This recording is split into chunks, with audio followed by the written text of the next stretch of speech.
Good afternoon, everyone, and good morning to wherever you are as well. Welcome to Tahseen Consulting's August session of Expanding to the UAE and GCC as an Indian startup series of webinars. Uh, we have been hosting the series of free webinars for the past 6 months now with the aim of demystifying the UAE and the GCC more widely as a region for Indian startups to expand into. This started off with a conversation that we had about 18 months ago internally, where we asked as to why don't more Indian startups choose to expand to the UAE to, sort of leverage the large expat population of Indians that we have in the region. We spoke to, a few select unicorns and soonicorns in India, and we got sort of very similar responses from most of them that the markets here are way too small for us to, devote our time away from India to. And if they are expanding overseas, they're looking at markets where the language barrier is not an issue. So they'll look at countries like the US, UK, Australia, those kinds of places. Maybe Singapore is also a popular destination. But what we have seen, as a trend starting from 2017, is that more and more Indian startups choose to expand to the GCC and more specifically to the UAE. And there are quite a few reasons for it. What we're seeing is that there is a lot of investor interest from the GCC fairly recently into Indian startups. There are a lot of sovereign wealth funds who are looking at big ticket investments into India and Indian startups and sort of help them expand overseas as well. We are also looking at startups who come here utilize the UAE more specifically as a launchpad to the rest of the region. So across the entire Middle East and North Africa and deeper into Africa as well. And we also found another common reason that these startups gave us was that the region is a bit of a black box. There is not a lot of information widely available out there as to the tech ecosystems in the GCC and the promise of the GCC for tech players to come here, and specifically in the UAE. So which is why we launched this series of webinars with the aim of sort of demystifying it a bit for you. And I hope all of you here can take this away, take some insights away from our guests that we have on. So I would like to welcome our guest today. The first one is Kuntal Malia. She is the co-founder of StyleNook. She will be giving us a very short presentation on what StyleNook is all about. And then we have a panel discussion following after that, where we have Kuntal staying on, and then we will bring on board Sanjeev Kohli, who is the founding partner of Glowfish Ventures, which is UAE-based VC fund, and they invest in the GCC and across the MENA region, and they've helped a lot of startups get some traction in this region. So I would like to welcome on Kuntal first to take us through what StyleNook is all about. Yeah. Hi everyone. Thanks so much for having me here today. It's actually a pleasure, and I'm delighted to be able to share our journey, what it is that we've done and what is it that we're going to do next. Just to kind of give you a quick teaser, I actually have studied in Dubai. I went to Aaron English High School, for those of you who are aware of it. So it actually was a little bit of a homecoming for me to be able to expand into the Middle East. Should I share my slides, or will you? Yes, you can do that now. Okay, great. Cool. So I have a very quick, walkthrough just to kind of share with everybody on the team about what we're doing, and then happy to kind of jump into the panel. I think, as a woman, especially when I'm looking at what's happening in the fashion space, there's never been a better time to be in women's fashion. With all the positivity and the inclusivity movements that are happening, today women are experimenting far more than ever. And that's actually also what's driving the growth of fashion globally across. And I think obviously in the MENA region and even in India, we're seeing a lot of things happen. So it's fantastic for anyone who's actually operating in that market. And along with that, there are a bunch of different things that come in. I'm the co-founder of StyleNook. Our vision is to change the way people find clothes they love by using AI to bring in the touch of a human style expert. And we believe that we need to be able to have a better way to find clothes, an experience that makes it fun, easy, and enable discovery. Just think about it like Netflix and Spotify and what they've done for us in the film, in the movie, and in the music world. That's what we're trying to do in fashion. I think in the last 3 years, and now it seems like it's kind of ongoing. But the pandemic definitely kind of brought in an explosion in terms of people being far more okay about going online, consuming things online, and it has had a tremendous impact on fashion. Every brand that could have thought about fashion being an option has realized that it is a necessity, and they've actually gotten on board either through their own site or through retailers. But along with that, there are also challenges that have come in, right? And if you think about it as a consumer, you will definitely see that there is this angle of not being able to discover what you need to discover. There is a lot of browsing that takes place. In fact, research shows that women go through 60 product pages before they make one purchase. That's a substantial amount of time. On the other hand, if you also look at it, is that just the plethora of choices that exist in terms of thousands and thousands of options to view from leads to abandoned carts, and more than 40% of users leave without purchasing anything. And then you have the ultimate problem. Once people have bought something, the returns are really high. 40% of returns are due to fit issues. The fashion industry has one of the highest return rates across all e-commerce players. And if you think about it, why is this really happening, right? The way everything is structured, the way everything is set up on any site, it's assumed that users have a good idea of what they want, what works for them, and how to find it. So it's almost like you're in a warehouse and you're using search and filter to go ahead and get what you need. This isn't the case all the time, and as a result, retailers are dealing with 20% unsold inventory, 30% inventory that needs to be marked down. On an average, it's kind of said that only about 40% actually are considered good sellers in the fashion retail space. This is a pretty huge impact in terms of profitability and not to mention sustainability, which also kind of hits the industry. So what is it that we're doing, and how are we deciding to solve this problem of ensuring that the right product gets to the right user? We're mapping what we call customer intent to products through the platform of a style expert. So a user comes online, answers a few questions. Based on that, there is an algorithm that allows her to see what she can get. And then there is a human stylist that comes on top and gives her more options. What she likes, she keeps, she buys. What she doesn't like, she gives more feedback on. And that's how the process continues. What we're seeing as a result of this platform is that we have a 20% conversion rate compared to the industry average of 2%. Our return rates are 10% compared to the industry average of 40%. And we have a repeat rate of 45% compared to the industry average, which is generally around 20%. Our average order value is about 2x of what you see in a retailer. What I actually like to tell people when they ask us what StyleNook is, I say, think about it as Netflix for fashion. Every time you come in, you'll see something that you're familiar with that kind of works for you. And you'll also discover something that you never knew about. But once you see it, you're like, where was I? Where was this all my life? I really needed it. And that's the whole goal, to make it fun, enjoyable, and to get her to keep coming back over and over again. So this is something that is more pertinent to our India numbers. I think while we had seen an interesting amount of traction in the last in 2021, we saw a complete spike happen in the last 6 months. And while we have done a lot of things around content, we've changed things on our algorithms, the true reason this is happening is due to market forces. The fact is there is a lot of clutter in the market. It is actually difficult for users to find what is happening. And as a result, it is the promise of personalization that has led users to come in.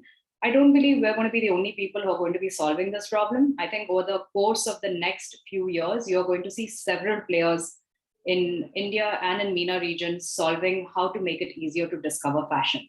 This is a pretty cluttered market. It is a stressful scenario for users to go through, and you're going to see different avatars coming in. What we have coming up next is we're going to be going ahead and introducing an AI-based catalog.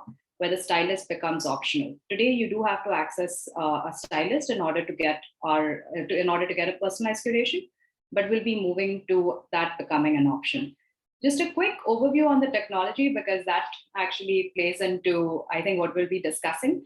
How are we doing this, right? I think in general, people don't think about AI and fashion coming together. A lot of times I get that response, and people wonder what is it that is actually the algorithm. Some people have even asked me that, do you actually have any algorithms? And I almost want to laugh, because we have multiple algorithms going on, right? I'm just kind of highlighting the top three. So now if you think about it, we get data from the user, which is explicit data from our perspective. And she gives us perspective on what she spends on, what her preferences are, what her body size is. She gives us an understanding of her style sense. On the other hand, we have our merchandise, which comes from 200 plus brands that we operate with. Each merchandise or each product is capable of being broken down into multiple data points as well. Now think about both these sides of the data points going into the algorithms. And we have our top three algorithms I've listed out over here. One is the style persona, which through explicit data points and implicit, we get a sense of what her style preferences are. How experimental is she? How bold is she? How shy is she? Our style genre score, kind of similar to music. Fashion also has style genres, right? So you don't like necessarily just fall in one style genre. You have multiple style genres that you're into. We actually give you a score things from other people to understand what we should recommend. So think about collaborative filtering, and this is actually like what Netflix does quite a bit. There is collaborative filtering that comes in. And then the last, which is like the most important, is understanding what works for your body. What works for your body shape, what works for your style. So we classify every user into one of 65 body shapes. And this actually finally leads to a catalog which would potentially have thousands of options for a user to go through. It boils down to 50 styles that are relevant for that user. Now, fashion has a lot of quirks, and it's a way of expressing ourselves, right? So there's emotion involved. There are nuances involved, and there is quirkiness involved as far as the human is concerned. And that's why the AI actually cannot do every single aspect. But what we have done is our platform, which operates in a way that it does a lot of the heavy lifting and routine tasks. And then it allows us to onboard remote stylists who can cater to a client in a way that only humans can, right? There is insecurity often about fashion. There is questions about fashion. And that's actually what the human stylist solves and helps the user to feel better. From a business perspective, actually what this does is it allows AOVs to go up. It allows users to discover things and try on things that they normally wouldn't have, because we all have blinders when it comes to shopping. And I myself included, I recently got a dress from our stylist, which I would have never accepted. But once I've tried it, I was just surprised by how good it made me look. But what our platform allows us to do is that we can match stylists as per the aesthetics and the demographics of the client base using our backend algorithms. As per festive seasons, sale seasons, we are able to onboard temporary stylists. And the thing that I'm probably the most, I think, proud about, right, is that this platform allows us to onboard women and men stylists who have had to leave the demanding job of a stylist in the physical world. And now we have given them an opportunity to be able to work in a remote manner. Most women actually drop out of the core job of being a stylist because it's impossible to do beyond a certain age. But this is a platform now that allows them to come back, and that allows us to offer a personalized styling solution in a very, very accessible manner to everybody else.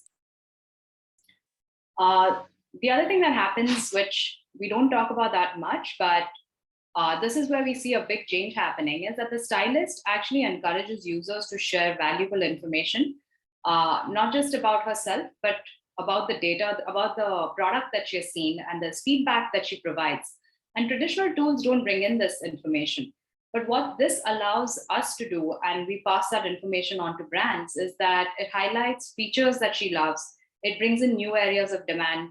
It gets in product assortment, becomes much more smarter, because now you have a sense of what the user is looking for. And traditionally in the fashion industry, it's always been very top-down driven. It's been very, very design centric. But for example, we're seeing new areas such as women are saying, okay, I need fashion that is stylish, interesting, trendy, but does not show skin. And it makes sense when you think about it, because a lot of parts of India are conventional, and women don't want those kind of products. In the Middle East, actually, modest fashion is something that has picked up very, very well, and it's been there for a while, right? And now we're seeing that okay, this is something that's coming in even out here. As a result of this information, you see increased sales, higher margin, and reduced wastage. And this is a matter of taking relevance which has started at the sales aspect and bringing it all the way down to the value chain into production and design. And that's actually what this model does. So I'll talk a little bit about what we're doing in the MENA region. I think this region has always been exciting for us. As you rightly pointed out, Romit, I think the expat community is definitely something that has interesting elements, especially from a fashion angle. And what we actually noticed during the pandemic was we started getting organic demand from Dubai, where people who could not travel at that point were interested in buying outfits for Diwali, festive season. And so it didn't take too much for us to go ahead and get into the consumer market. We did a little bit of influencer marketing. We actually got featured in Khalij Times. And it was actually pretty interesting. I just dropped a note to the editor saying, hey, that this is what we're doing, this is who we are. And she literally got in touch and said, hey, we'd love to feature you. So I think the openness and the willingness to kind of look at new ideas and understand what's there was very refreshing for us. And we soon got to 100 plus users, and it was a pretty quick movement in that sense for us. However, I don't think every market needs to be the same, and you don't need to look at being in every single market in the same manner.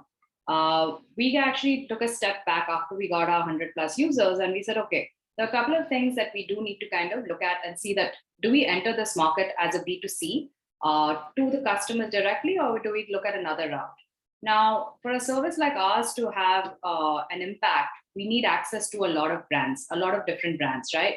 And currently in the MENA region, about 5% of the fashion market comprises of local brands. The rest of the fashion market is actually dominated by international brands, which are held by your big retailers. So that becomes the first thing. Two, our merchandise, which we have, which works for the Indian market. And interestingly enough, it works for the Singapore market as well, but it does not work for the MENA users. There are different requirements, different tastes, and those kind of came up very quickly. The third was that, interestingly enough, due to services such as Wear That, Mr. Draper, and Taffy, personal styling is known and it's sought after in the MENA region, not just by users, but also by retailers that are in the region. And that actually led us to think that, okay, instead of going a B2C route in this market, why don't we look at a B2B route? And that's actually when, we got in touch with Namshi. And we told them that this is who we are, this is what we do. And they said, great, we'd love to kind of see how we can work together. So we quickly got together, identified what area we'd want to look at, what area we'd want to focus on. And we ran a pilot, which was pretty successful. And now we're looking to get to more and more retailers and establish a presence in the Middle East through that. So very quickly, my co-founder and I are two women who have a tremendous amount of experience in the online space. My co-founder, Aarti Gupta, has been in marketing and business development. She was the ex-CEO of Hopscotch, which is a curated marketplace for moms, and scaled the business to the right product value fit and ensured that there was a LTV CAC of 12, which is pretty amazing in the e-commerce space. My background is in AI and data. I've been working in that space since 2002, and worked in Silicon Valley, was at Yahoo, Shutterfly, and then I was at a fashion retailer called Mod Club. That's it. Thanks so much. All right. Thank you, Kuntal, for your introduction to StyleNook. Some very interesting points that you brought up is, again, what we feel that this market represents is the first is the openness of the market in general towards new technology, and it's the rate of adoption for new technology in the UAE specifically is tremendous. So there's always this hunger for new technology and to see how it can, propagate in the market. And second, as you mentioned, that fashion is huge. Personalized fashion, there's a huge demand for it, and which is why we are with you here today to sort of showcase that to the Middle East. Yeah. Okay, moving on. Let me just share my screen. 1 second. All right, here we go. So I would like to welcome on Sanjeev, who is the founding partner, as I mentioned, of Glowfish Ventures, so that we can kick off our Q&A session and hopefully get some, very interesting insights for our attendees here who are interested about the region and may possibly expand it here in the future. Welcome, Sanjeev. Thank you so much for joining us. Thank you very much for having me. Absolutely. So just to kick it off with a sort of very broad question, I think maybe I'll pose this to Sanjeev first. So as I mentioned earlier, we have had a lot of startups, especially Indian startups, who are now interested in the region. And from 2017 onwards, you've seen a trend where Indian startups are not waiting for Gulf investments to actually take their first steps here. So what kind of sort of advice would you give to, maybe earlier stage founders who are looking at overseas expansion, and what kind of promise does the UAE or the GCC hold for them? What should they explore first, or what should their thinking framework be like? Sure. Well, thanks for the question. It's actually a pretty profound and interesting one. Every founder goes through this journey, and we have seen certainly our fair share of founders think about expansion, even within GCC when they go internationally, right? Mm-hmm. I think a founder or a businessman, whenever you think about expanding, or businesswoman, whenever you think about expanding, you have to think about, do you have the product market fit for the market that you're trying to expand to? So there are a lot of products that are tailored for the Indian audience that may not necessarily work in the Middle East. On the other hand, there are several products that will work beautifully, right? And those guys are, and those companies are setting foot here and expanding. So, first find out if your product market fit is there. Second, look at your unit economics, because by all means, you will have to make sure that in the end, you strive towards profitability, because there is no scenario in which you can buy high and sell low and continue that way forever. But you need to have some sense for what the unit economics would pan out. Because cost of operations here are fundamentally different than the cost of operations in India on several dimensions. There are several similarities as well. Labor costs, etc., are probably not that dissimilar from India in terms of percentage of transactions, etc. But there are several other cost factors that are materially different. So you should walk in with your eyes open and have a clear view towards what is your unit profitability going to look like. And I would prefer, to expand new markets where you don't have to take on significantly higher new fixed costs. So, if you have to spend a lot of capital upfront to set foot in the market, it becomes a bit more challenging, right? Because, you mentioned it early on. These are small markets. If you look at the sheer size of it and compare it to North America, Europe, or India, or China, right? So you have to always have an eye towards how much are you gonna, invest upfront to start to get a bit of attraction. So a combination of those three things: do you have a product market fit? The unit economics would eventually work out, and don't end up, making too strong and too big a commitment upfront with having less clarity into the future. I think that would be my broad advice to any founder or business person who's going to look in the Middle East. Right. You sort of echo, a sentiment which you've been hearing from very similar ecosystem stakeholders here. That, for example, the cost of advertising or online advertising here is much more different than what you would have in India. So that is something that founders would be good to keep in mind.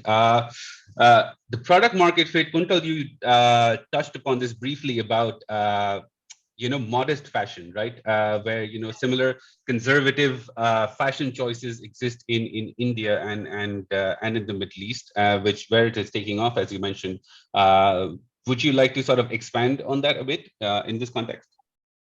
Yeah, I think, as Sanjeev kind of pointed out, right? And this has also played out with us when we got or when we started having the organic traffic in, for us, it also kind of became a way to understand that, okay, would we enter the Middle East or Dubai as a B2C?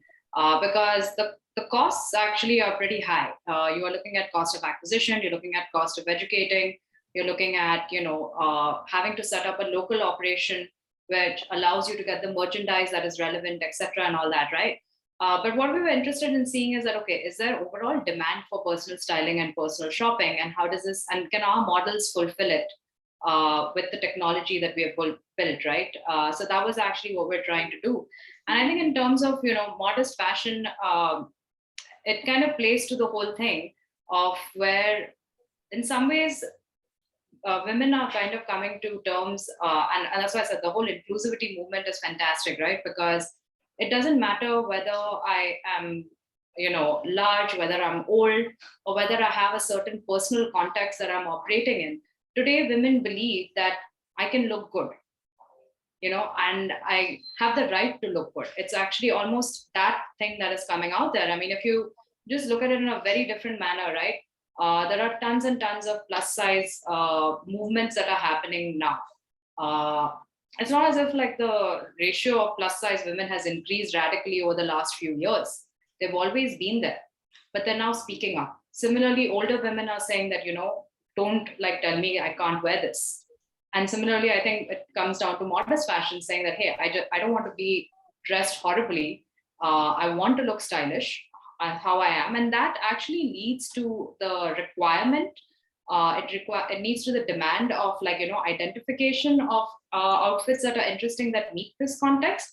But eventually it also leads to production and the development of new brands that will actually cater to this.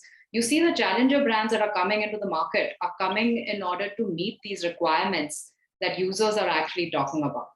In fact, I think if I just look at India, right, all the significant plus size brands that exist in the market today are coming from challenger brands. They're not, your well-established brands have not introduced sizes beyond 2XL. Right.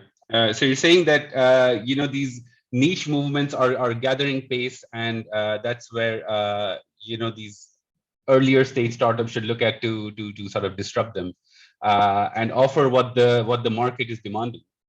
Absolutely. I mean, I think social media in some ways has given people that voice, right? Yeah. While the influencer marketing, we look at it from the angle of it allows you to get closer to an audience. What it's also doing is it is letting audience and women feel that, okay, I can look like this as well. Because I see someone who's not a rock star. I see someone who's not like, in the film industry. And sometimes it could be your neighbor next door. But she's suddenly like, going around promoting, hey, see this like new look of mine. So I think that has just opened up, the fact that people are demanding that more and more. And accordingly, it's for different brands and different entrepreneurs and founders to step up and say, hey, I'm going to take this challenge up. I'm going to go ahead and do this. Right. Okay. Moving on to a different part of the game for tech entrepreneurs is, it's very important to raise funds, right? And we have seen, a lot of interest from GCC investors, large sovereign wealth funds and other venture funds who invest in big ticket investments in India, like an Alpha Wave, right? But it's again, very few investors who actually from the GCC who are actually actively pursuing deals in India. Sanjeev, what do you think should the Indian tech founders should, typically try to do in order to, generate more interest from this region? Right? I mean, I know the era of, free Gulf money is over. It's very smart money now. They want, and all the investors that we speak to, they want deployment locally in the region and very quickly. So do you see something like that happening as well? Yeah, well, first of all, I don't think there was ever an era of free Gulf money. It's largely a bit of a myth, right? It is a myth, right? That people have come up to us and said, hey, we come to Dubai, where's the money?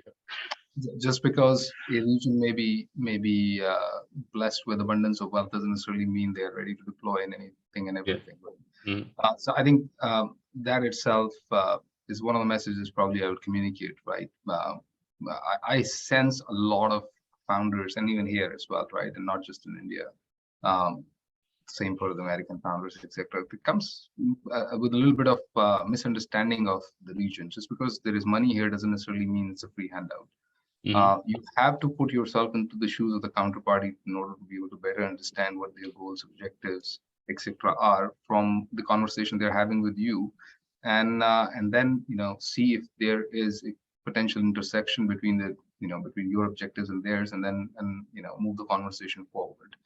Now, if you look at the Indian VC ecosystem, it's fairly well developed compared to many other markets.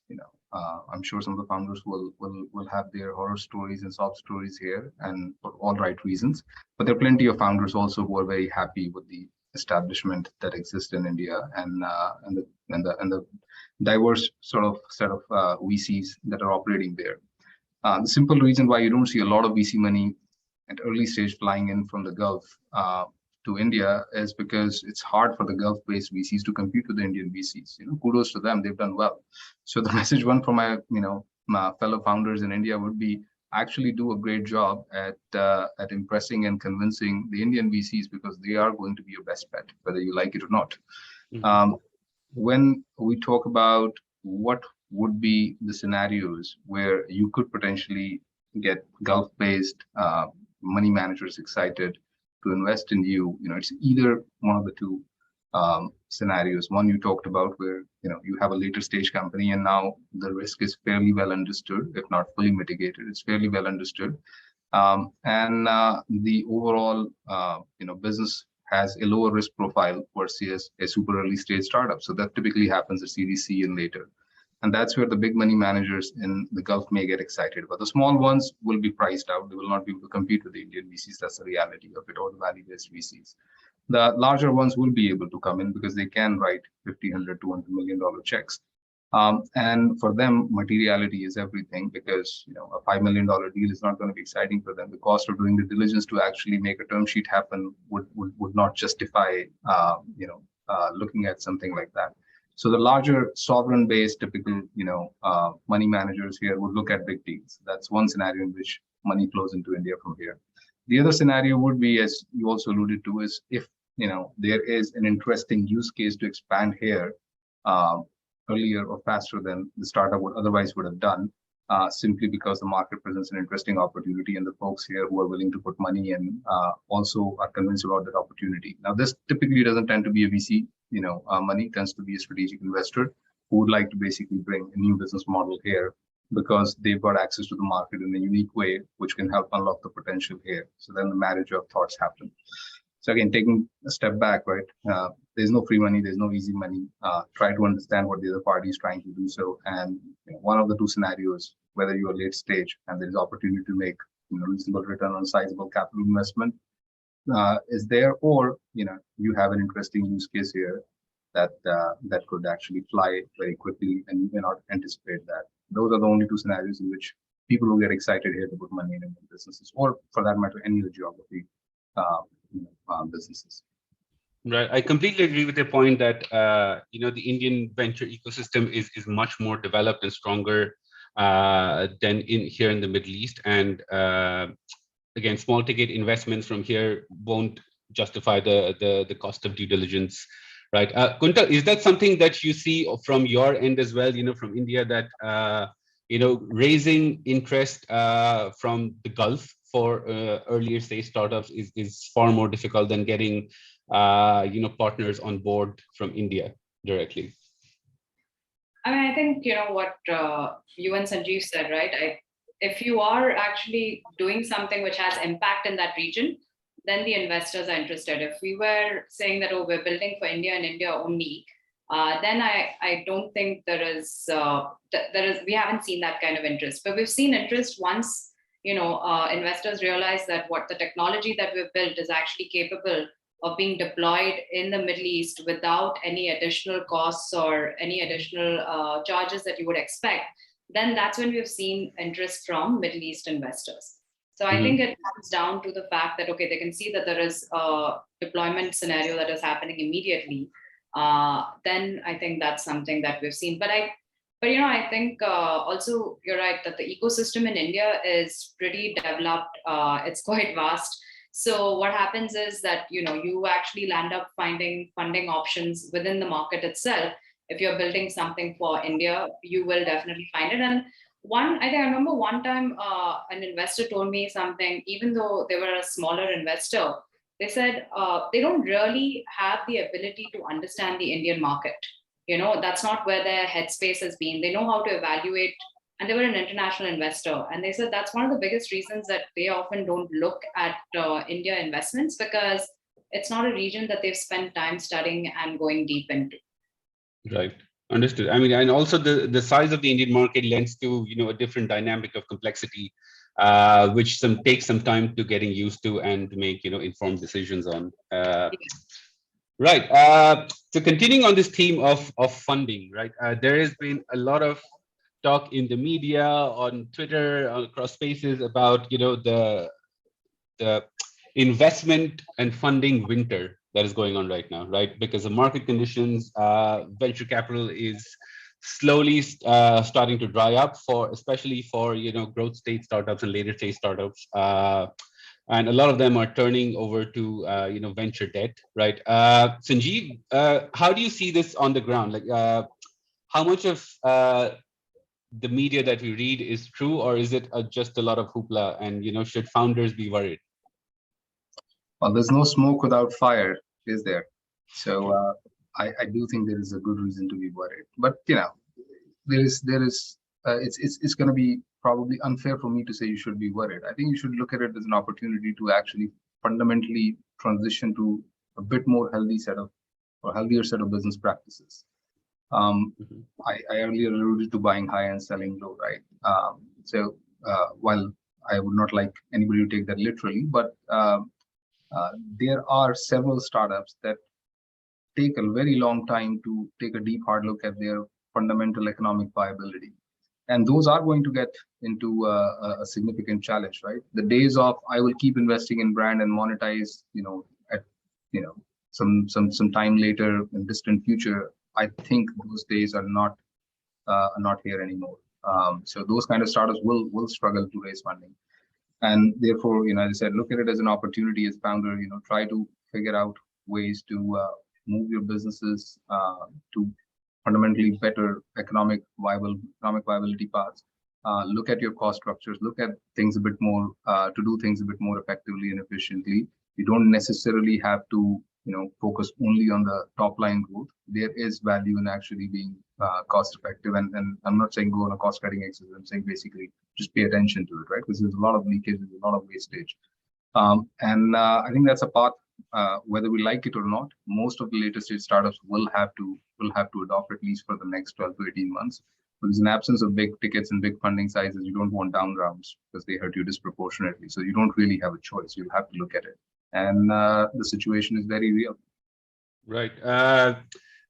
On our last session that we held last month, we hosted the founder of Remedico, an online dermatology tech startup in India, and the founder Vaibhav. He also mentioned that now is the time to sort of take a more closer look at your costs, at your expenses, and how you can narrow them down and to sort of start justifying them a bit more. And again, as you mentioned, that the days of big ticket investments and keeping monetization aside for a while is no longer there. Kuntal, do you feel is the same? Do you see similar sentiments across the founder community in India that there is a more urgent need to pivot towards monetization and profitability more now than ever? So I think the conversation that I have been hearing, and it makes sense, it's been long overdue, is looking at cost of acquisition. Right, that's a huge one that has actually hit a lot of founders, because earlier, literally meaning about 2 years ago, the idea was just spend and acquire, and you're okay. Now there is, I think, a greater degree of thought around how should we spend? How should we spend more effectively? And more importantly, how should we retain, right? Cost of acquisition earlier used to mean cost of an order. Now a lot of founders I see are like thinking about cost of acquisition being cost of the customer. And how do I make sure that once I get this customer, I keep like focusing on repeat and I get him or her to retain. I think that's the biggest thing that I've actually seen as a shift. And when it comes to conversations between founders, while I think the cost element is something that all of them are looking at in terms of, internal cost structures and hiring and, people, but the area that a lot of them are looking at with the focus, and I think it's going to be an area of focus for the next few months, is how do we get customers in, how do we retain them, how do we actually make the most from the customers we have. That's something that I'm seeing quite a bit of. Right. Understood. Okay. Next question is maybe directed more towards Sanjeev. So Tahseen Consulting, we support a lot of clients, and our core competence is helping tech companies and startups with their government relations, right? And what we often advise to all the clients that we support is that when it comes to regulatory issues, you should always be upfront, right, with the government, or maybe even with government-linked strategic investors. How important do you feel is for tech companies, especially disrupted tech companies who want to expand to the GCC, to sort of engage with the government or have sort of a government-first approach in this region?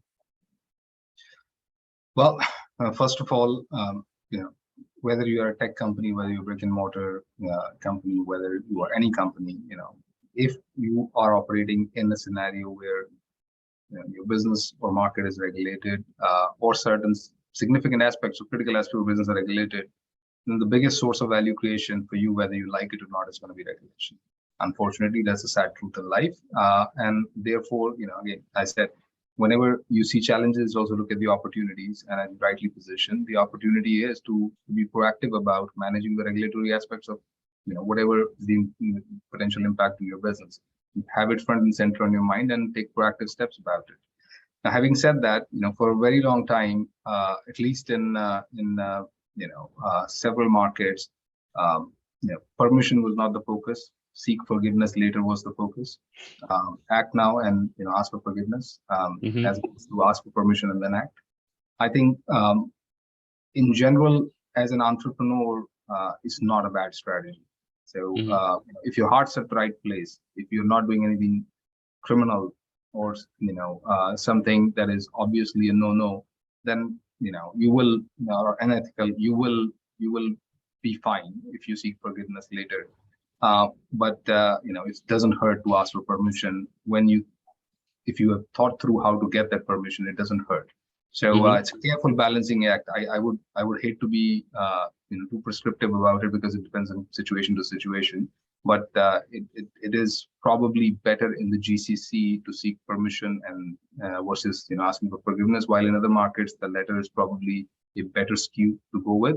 But even here, several companies, Kareem, and Uber, if you look at it, right? They have operated on several dimensions in the forgiveness model, seeking forgiveness model, as opposed to asking permission. And it depends case to case. Yeah, in this part of the world, the regulation could hit you disproportionately, and you may not necessarily have access to the legal recourses that you have in other markets.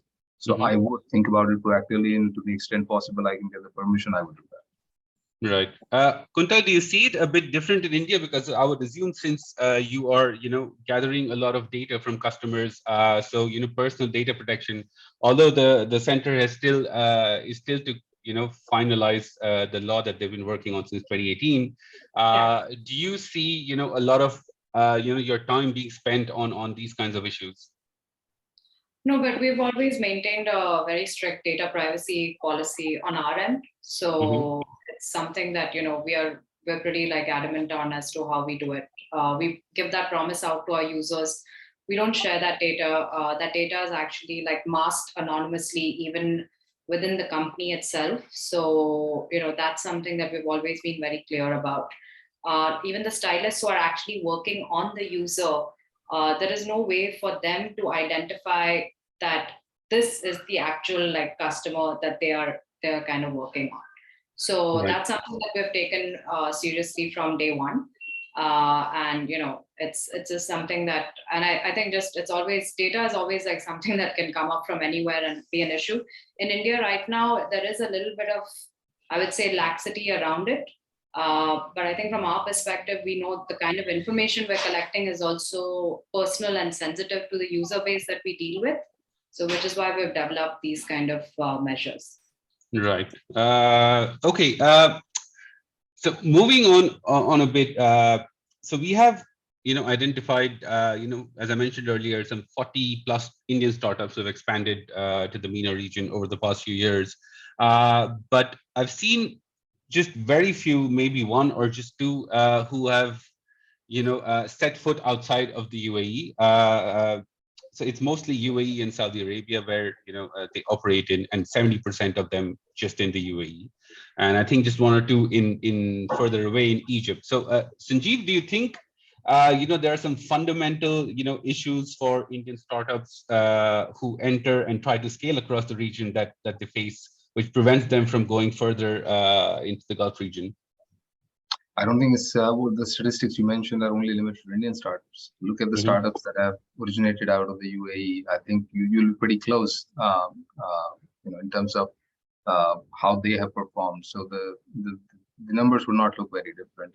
I think the broader question then is, why it is what it is, right? What explains what you just mentioned, which is most of them are operating in UAE, and some of them have ventured out into Saudi, and very few have gone into other GCC markets, and some of them may have reached Egypt, right?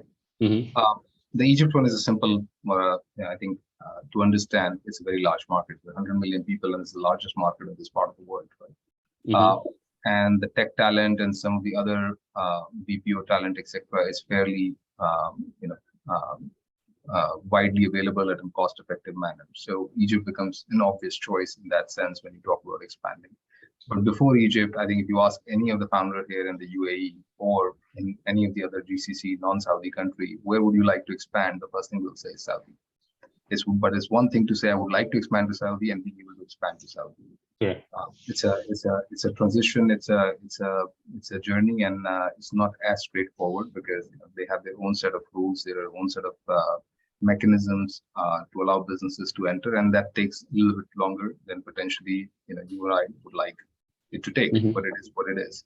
So that's why you find most of the companies still in UAE contemplating going to Saudi once they have found the product market fit. Of course, then it doesn't make sense for you to think about expansion. But once they make the mental switch that yes, we need to expand, Saudi is the preferred market to go to because the largest market in the region with about 30 million people here. The rest of the region is about a third of Saudi. So you would obviously want to go there, and it just takes longer. And once you get there, there's a lot to conquer. So I think those are some of the reasons why you would not find companies rushing to expand to Qatar or Bahrain or Oman, right? These are smaller markets. But collectively, the rest of GCC, if you take UAE and Saudi out, right, is probably equivalent to the UAE market. So Saudi is about 4x of that. So it's obvious that after UAE, I would go to Saudi, and after Saudi, I probably would love to expand to another big market, which makes Egypt the next contender. So it's not, I don't think what you said is limited only to Indian startups. It just makes logical sense. That's what you will see for some time to come. Right. Do you also see any trend where, especially after the signing of the CEPA agreement between India and the UAE, where Indian startups would consider the UAE to be a more favorable sort of holding company domicile for global expansion rather than your traditional bases before, like Singapore or London or Delaware? Well, I'm sure there will be some positive effects. To what extent, we will see. But again, if you think hard about why are those markets the sort of favored domicile destinations, the reasons typically are cost of domiciling, cost of setting up your companies in those entities, the ease of setting it up, and the regulatory burden that comes with compliance, etc. stuff, and to some extent the sort of stable policy structure in those destinations, which of course brings in certain investor comfort as well, right? If I'm investing in a company that operates in India but is domiciled in Singapore, I'm getting shares in the company that's sitting in Singapore. That creates a different level of comfort than perhaps if the same company was set up in one of the sub-Saharan countries. So no offense to that, but that's just those domiciles or those jurisdictions won't create that much of investor comfort because lack of clarity on the policy making, etc. And Dubai is somewhere in the middle, closer to Singapore than probably sub-Saharan Africa. Yeah. So yeah, over a period of time, I think Abu Dhabi global markets, Dubai, and to some extent Saudi markets as well will start to become more attractive. But it's a journey, and there are well-established alternatives out there, right? So if I'm purely objectively looking at whether I should set it up in BVI or set it up in Singapore or Delaware, and then compare Middle Eastern jurisdictions, the case has to be made. The onus of attracting me is on the Middle East jurisdictions, and I don't think it's a very straightforward answer yet. Over a period of time, maybe they'll become as attractive on the dimensions we talked about earlier. Right. So earlier, Kuntal, we sort of spoke a little bit about, modest fashion and how that sort of overlaps between, what's happening in India and what the kind of demand here is in the GCC and the MENA region. In your mind, do you see any other, this question is more to sort of help our audience here to, sort of identify, any specific areas of opportunity for Indian startups? I mean, you were focused on fashion and AI, right? And in your, 20 plus years of experience and your, background from the UAE as well, do you see, some specific areas where Indian startups could come and really disrupt the market, or they have specific opportunities to do so here? It's a broad question, but I think I think the best opportunity for Indian startups is spots where they can be enablers to businesses that already exist in the Middle East. What I mean by that is it is a different market. There are cultural nuances, there are language scenarios, there are a whole bunch of things that operate in that market. Unless if, let's say, an Indian startup is targeting Indian expat community in the Middle East, and there is something that they're doing on that front, that's a different business altogether. But if they're looking at the MENA region at a much broader level, I feel if you go the B2C route, there are multiple different angles that you have to kind of look at. And given the time scenarios that we're in terms of like capital constraint, I don't know if that is the best route to kind of go on. But that's why I think, on the other hand, if there is technology that, Indian startups have developed, which can enable small businesses and retailers, or even like, any kind of enterprises out there, that's a huge opportunity. Because all said and done, what I do see happening in the Middle East is there are a lot of entrepreneurial movements that are happening. Whether it's like, VC funded or not is a different matter, but there are a lot of different like people who are getting excited about starting their own companies. There is that entrepreneurial spirit that is like happening in the MENA region, and there are going to be different companies that are coming up. So I feel anything that enables these companies is probably going to kind of work very well. That to me is, I think, the opportunity that I see. I think also, the Indian e-commerce and the online space in that sense has expanded far more faster than I think the MENA region has. And so there is that experience, there is that ability of products that may have been developed that can now go ahead and, enable other players who are in that space. So Right. that's actually the opportunity I see. Right. Sanjeev, your thoughts on this? An enterprise first approach, help the giants, not topple the giants in the region. It's a prudent entry strategy, right? It sort of gels with my earlier thoughts, where you don't end up encumbering yourself with large, own risk positions, especially in terms of capex and investments. And the path to unit economics profitability is also typically much more clearer if you take that approach. So I'm a big believer and big fan of it, right? If you can, you can pull it off. So definitely there'll be a whole bunch of Indian startups that I think will end up enabling ventures here, and they'll have a B2B2C approach, and it makes a ton of sense. I also think there are a lot of Indian startups in the SaaS space that are going to make a lot of inroads here. We across our portfolio use a lot of SaaS from Indian startups, and it's cost competitive. It works well, and it meets the need, and doesn't leave a hole in the pocket. So it makes a ton of sense. I think that's a very interesting play. And lastly, I think also there are and there will be more Indian startups that will target the luxury or the premium segments. Those would be ripe for a B2C type of expansion in MENA, because you do have higher willingness to pay, and the market would roughly look similar to the premium segment in India. So those are also plays that Indian startups could make here. So there's a lot of opportunity here, that's for Right. sure. Right. And yeah, I mean, you just have to be a bit more thoughtful about your product market fit. Right. Sort of deriving from that question a bit. So on our previous sessions, we had other founders and ecosystem stakeholders mentioning, that there is a lot that the GCC or the MENA region, tech ecosystem can learn from what's going on in India. Are there any specific plays that you see, which can sort of be ported over? Of course, keeping in mind with local sensitivities and the language barriers, etc. Are there some sort of tech disruptions that the GCC is crying out for, which has already been implemented in India, or maybe even the other way around, to flip it? Well, I think my money would be that innovation would come out of India from a pure tech perspective than GCC, simply because these kind of sort of fundamental innovations happen typically around hotbeds of technology talent that is coming out of universities, right? So Silicon Valley is there because of Stanford, Berkeley, etc. You have the same on the East Coast. India has a well-established history of producing amazing tech talent. So yeah, I mean, I think there will be a lot of innovation from India that will be relevant for the Middle East. There won't be that much tech innovation, at least in the foreseeable future, in Middle East. There may be innovation on using tech and innovative ways of applying it, and potentially business models and monetizing it that can happen. GCC in India could learn, but fundamentally, I would, probabilistically speaking, I would not be looking at deep tech innovation in GCC, at least for the next few years. But yeah, to answer your question, I think it always makes sense to look at India as an interesting market. There's a lot of new startups that come up, and we look at them all the time and see, if there are some of those interesting technologies or business models that we could replicate here.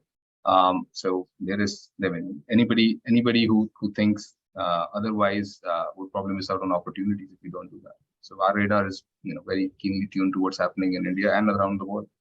Right. I sort of agree, and we've seen this reflected in the leadership decisions in the UAE specifically, where they have created large programs to develop talent, like the 1 million Arab coders program, right? And that will start paying dividends, as you mentioned, a few years later, when the talent pool is big enough and savvy enough to sort of, think of new creations and innovations, right? So, I mean, to touch on that point a bit further, we see a lot of flow of tech startups from India to the UAE and GCC, but we don't see a similar flow the other way around. Are there some very significant differences in the market which prevent GCC based tech companies to go to India? Yeah. It's a very different market, right? You look at the GDP of India, you look at the GDP here in the UAE, there is at least 20x difference, right? If not more. So the startups that are building businesses here, and as I earlier said, there probably very few deep tech startups. You can count them on fingertips if you can find them. But for the rest of the startups that are applying technology to innovate or disrupt existing, business ecosystems and find new ways of doing business, if they are successful here in GCC, then it's not very, obvious. It's not trivial for them to be able to adopt that successful business model to go and operate in India. So, for example, we have one of our portfolio companies, CarSwitch. It's doing about $150 million in GMV now here in UAE, and it's expanded to Saudi as well, doing reasonably well, at par with our expectations. We think there's a bright future ahead. But, it operates in a particular way, and that way makes it difficult for us to just replicate the business model in India, because it would be a significantly higher cost structure to pull off that transaction in India as a fraction of the overall transaction value versus what it is here. So, if you take that kind of a view, it will be difficult for GCC companies to that easily move into India or Egypt also, for that matter, right? But some of them are moving. So, Yep. if they can move to Egypt, they can move to India. That's a simple answer. Now, have they moved? It could simply be a function of the competitive intensity and who are they going up against. If they're well-established, large-funded players in India, and not so in Egypt, and I can tailor my business model to operate in these lower-cost markets, then I would go on Egypt, not to India. So I think it's probably because AI can, a lot of companies cannot tailor their models to operate successfully in low-cost market, and there are already large, well-established players in India that you would not want to go up against because their war chest is bigger than yours. Right. This sentiment was echoed in our previous panels as well, where our other panels mentioned that tech companies here, if they do decide to enter India, they will reach there and find that there are already 10 to 15 competitors who are already embedded in the market, and if you do not have a large differentiation from them, it will be extremely difficult to be successful, just because the market is already so big and there are already competitors in that space. Kuntal, you've spent some time here, and sorry to interrupt there, but just one thing I want to do underscore here, right? It doesn't have to be existing companies here that have to go and be successful in other markets, right? And India is not the only market, but since the subject of this discussion is between India and GCC, I would like to highlight there are a bunch of very successful, very smart entrepreneurs that have left Middle East, that were born and brought up here, and then they ended up moving to India because they realized that they could do things in very interesting, innovative ways, and they could operate and make a much bigger business out in India. So they just didn't even get going here. They realized that early on, and they've been very successful. And there are several case studies like that. So there are people who keenly look at the market, and entrepreneurs find a way to basically make the most of the ideas they have. Right, absolutely, I agree, because we had on our last session we had a panelist who had the same trajectory, who had spent some 20 odd years here in the UAE, and he went back to India to launch his metaverse healthcare platform, which coincidentally he has bought back to launch in the UAE as well after setting it up in India. So we see a lot of those cross-border exchanges happening all the time in this particular context. So Kuntal, you spent some time here and most of your time in India as well. Do you think there are any sort of, again, fundamental reasons, or would you agree with Sanjeev as to the reasons why we don't get a lot more of GCC or MENA region tech companies who set foot in India?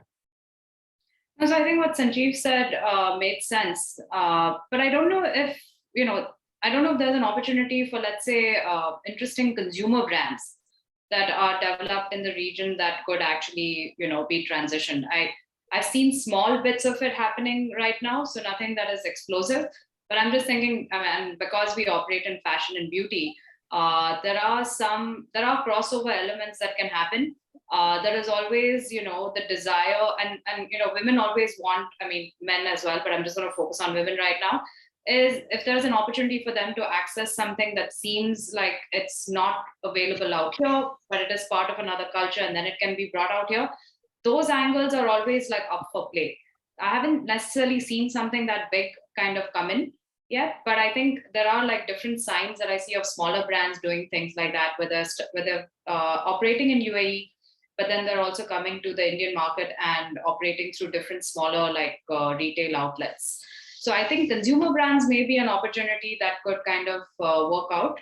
And I think over there, where it might be interesting then is like the price point. But it could be operating from a luxury angle, which then again can work out. So that's where I see there could be a transition that could take place. Okay, very clear. Just to sort of wrap this up in a offbeat sort of a question. You mentioned, Sanjeev, that there has been a lot of interest in Saudi Arabia. That's the largest market here. And we know that they have been taking great strides both in policy and in investment to sort of compete with the UAE as a tech destination. Who do you see it sort of winning out over the next decade, or is it just a case of the market is going to get bigger and there's just not going to be one outright winner? Well, I'll be a mega billionaire if I could forecast that future. So I think it's very difficult to answer that question, to be honest. But if you look at the facts on the ground today, UAE does have sort of a pole position. To take analogy from the F1, and it's a significant pole position. It's not a marginal sort of distance that the UAE has on Saudi. It is quite significant. So whenever somebody thinks about setting up a new business, at least from an expat perspective, UAE would be the preferred choice of destination in the GCC, at least at this point. So you have to just look at why that is, and then ask yourself, how soon can Saudi catch up on those dimensions that make UAE more attractive? Some of those answers are not straightforward. Some of those answers are not trivial.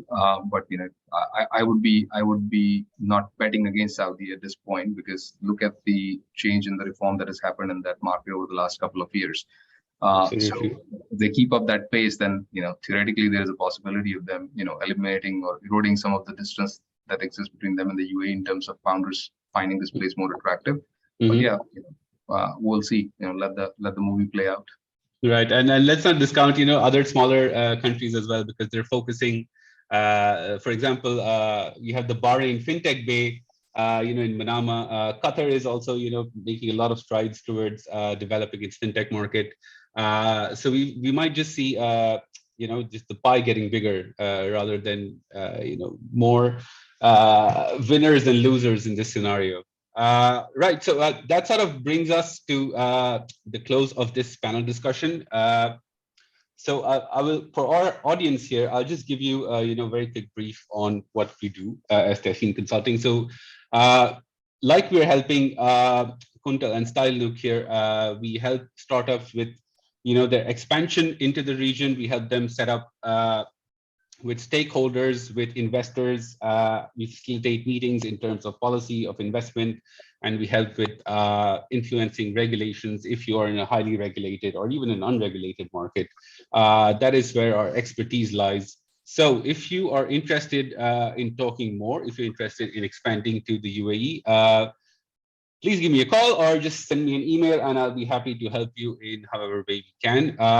And I would like to thank Kuntal and Sanjeev again for appearing on the panel today. It is much appreciated. Thank you for your time. Thanks so much for having us. Absolutely. Thank you. Yeah, thanks, Sanjeev. Thanks, Kuntal. Have a good day, everybody, and thank you for joining. Bye-bye. Thank you. Bye now.